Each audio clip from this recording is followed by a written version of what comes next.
Más de 12 millones de africanos fueron aquellos que fueron arrancados de sus hogares, encadenados y enviados al otro lado del Océano Atlántico, el mayor movimiento forzado de seres humanos en la historia, un puente en donde vidas, culturas y futuros enteros de millones de personas fueron cambiados para siempre en la trata transatlántica de esclavos.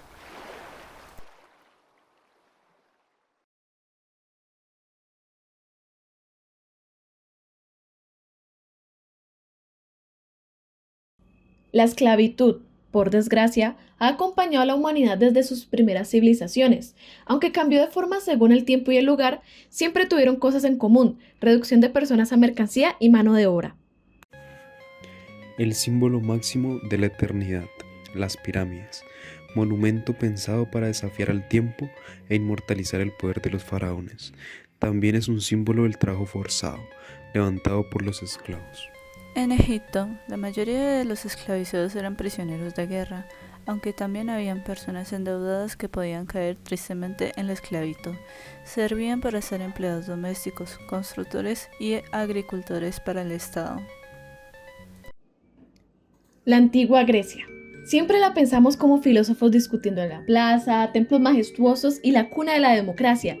Pero, ¿quién construyó todo eso en primer lugar? En polis griegas, hasta un 75% de la población podía ser esclava. Se obtenían de guerras o comercios de esclavos, sirviendo casi los mismos roles que en Egipto, con la excepción de que si algunos tenían la formación suficiente, podrían ser educadores.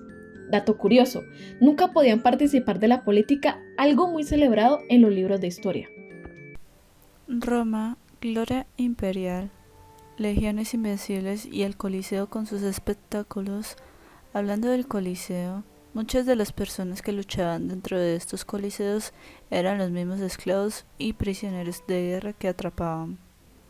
La esclavitud era el corazón de la economía romana. Prisioneros de guerra eran convertidos en propiedad.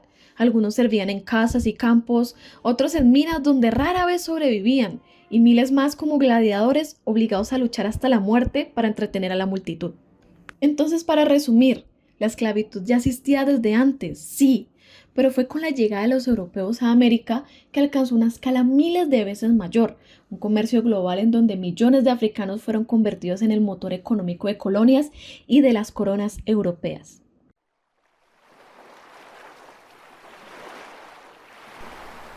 Ahora, volviendo al tema principal, el comercio de esclavos nació en el siglo XV, cuando las potencias europeas comenzaron a colonizar el continente americano.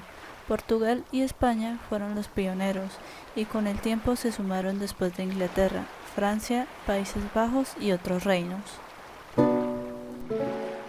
Este comercio se regía por medio de una ruta comercial denominada comercio triangular, un sistema económico que unió a Europa, África y América durante los siglos XVI al XIX. Fue la base del poder colonial europeo, pero también uno de los capítulos más oscuros de la historia.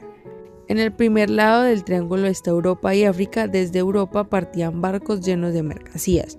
Los comerciantes europeos, representados por nuestros muñecos azules, llevaban armas, telas baratas, alcohol y objetos de metal. Para ellos, estos productos eran de muy bajo costo, pero en África tenían un valor bastante alto de intercambio. En África, a cambio de esta mercancía, recibían personas, reinos africanos y traficantes locales que capturaban prisioneros de guerra o secuestraban aldeanos y los entregaban como parte de este trato comercial, ahora destinados a ser esclavos representados por nuestros muñecos rojos, subiéndolos a los barcos negreros. Ya en América, los esclavizados eran vendidos en subastas públicas. Allí comenzaba la tercera parte del triángulo, su trabajo, en plantaciones de azúcar en el Caribe, algodón en Norteamérica, café en Brasil o minas en América del Sur eran la base de la producción colonial. Esas riquezas viajaban de vuelta a Europa, alimentando industrias, lujos y fortunas de las coronas. El ciclo se cerraba, pero volvía a empezar una y otra vez durante más de 3 siglos. Este triángulo no fue un simple comercio, fue un sistema global organizado para transformar seres humanos en el motor económico del mundo moderno, con un costo humano incalculable. La mayoría de las personas esclavizadas que fueron llevadas a América venían de 3 grandes regiones de África. Primero, la zona de Angola y Loango, en África Central, que fueron con mucha diferencia los proveedores principales. De allí salió casi la mitad de todos los africanos esclavizados.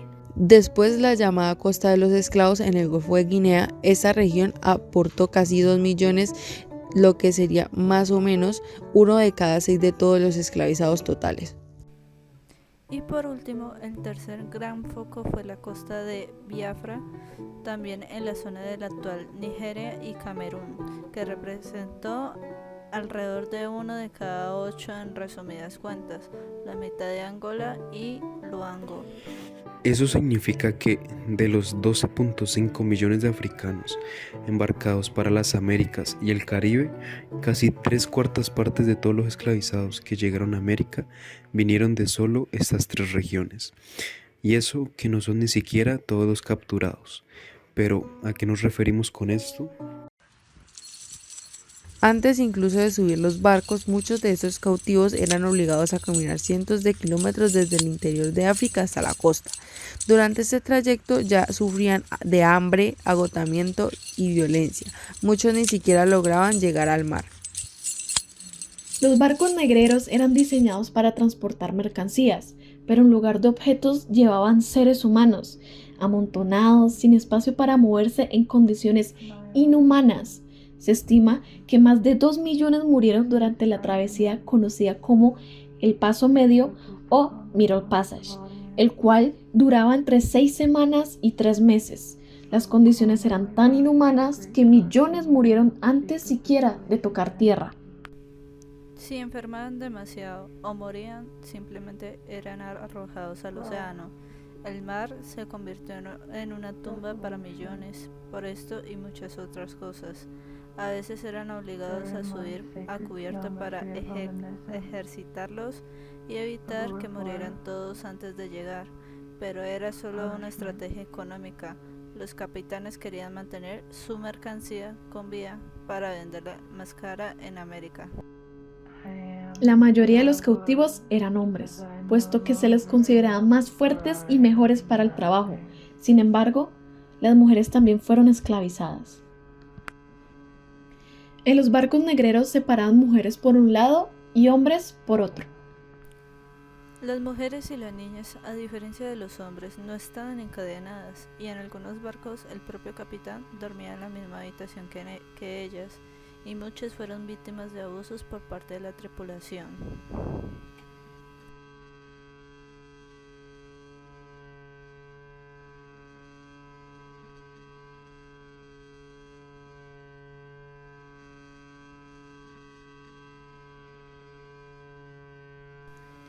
Concluyendo esta sección, el Paso Medio no fue un solo trayecto marítimo de ida y vuelta para los esclavos, fue un infierno flotante, donde millones de africanos perdieron su vida y su humanidad fue reducida a un número en un inventario.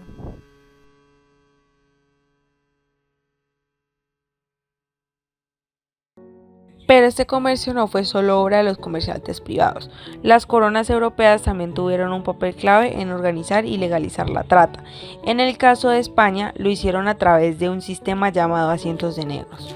Los asientos eran contratos en los que la corona española entregaba a una persona o compañía el monopolio de la importación de esclavos a América. A cambio, recibía grandes sumas de dinero y la promesa de transportar miles de cautivos en un tiempo determinado.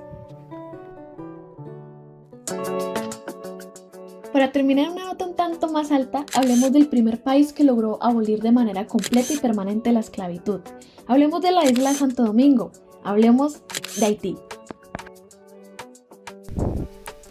En la noche del 22 al 23 de agosto de 1791, en la colonia francesa de Saint-Domingue, los esclavizados se levantaron en una gran rebelión. Inspirados por la Revolución Francesa, exigían su libertad y un cambio en sus condiciones de vida. Tras años de lucha, en 1793 se abolió la esclavitud y el 1 de enero de 1804 la isla declaró su independencia, recuperando su nombre original, Haití. La abolición de la esclavitud fue un gran paso, pero no borra el sufrimiento ni las consecuencias de esta misma. Millones de personas perdieron su libertad, su hogar y su vida durante siglos de explotación.